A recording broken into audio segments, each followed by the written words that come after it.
मराठी लघुलेखन 100 शब्द प्रति minute. 5 second. Start. सभासद बंधू आणि भगिनींनो, परिचित. Solapur nylon company limited, Solapur या संस्थेचा प्रगती अहवाल सादर करण्यास संचालक मंडळास विशेष आनंद होत आहे. यावर्षी संस्थेने औद्योगिक क्षेत्रात आणि नायलॉनच्या उत्पादन क्षेत्रात 1.5 शतक पूर्ण केले असून संस्थेने या काळात नेत्रदीपक प्रगती केली आहे. संस्थेचा 1983-84 या वर्षाचा प्रगती अहवाल आपणापुढे सादर करीत आहे. यावरून कंपनीने केलेल्या नेत्रदीपक प्रगती आपणास सहज कल्पना येईल. 15 वर्षापूर्वी अवघ्या 5 लाख रुपये भांडवलाच्या आधारे सुरू झालेल्या आपल्या संस्थेचे आजचे वसूल भांडवल 70 लाख रुपये आहे. गेल्या वर्षात भागभांडवलात 10 लाख रुपयांनी वाढ करण्यात आली. वर्षभरात सभासदांच्या संख्येत 2300ने वाढ झाली. संस्थेने यावर्षी सार्वजनिक ठेवी स्वीकारण्याचा निर्णय घेतला आणि पहिल्याच वर्षी 25 लाख रुपयांच्या ठेवी गोळा झाल्या. गेल्या वर्षी कंपनीच्या सभेत नायलॉन उत्पादनाच्या बाबतीत प्रगत तंत्राचा वापर करण्याचा निर्णय घेण्यात आला.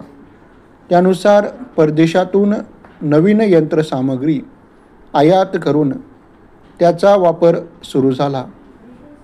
गत सालाशी तुलना करता यावर्षी उत्पादनात 28% वाढ झाली. परिचित.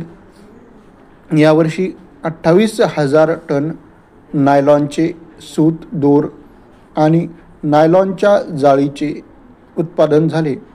गत सालाशी तुलना करता विक्रीच्या प्रमाणात 30% वाढ झाली आणि विक्री रुपये 20.70 कोटी रुपयावर पोहोचली.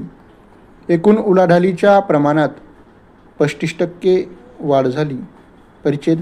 यावर्षी संस्थेला रुपये 3.80 कोटी रुपये नफा झाला. नफ्यात एकूण 20% वाढ झाली.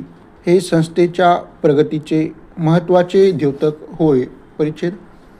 गेल्या वर्षीपर्यंत कंपनीच्या उत्पादनाची निर्यात ऑस्ट्रेलिया, कॅनडा या देशांना होत होती. यावर्षी कंपनीने रशिया, जर्मनी, पेरू, अमेरिका या देशांना उत्पादनाची निर्यात करणे सुरू केले.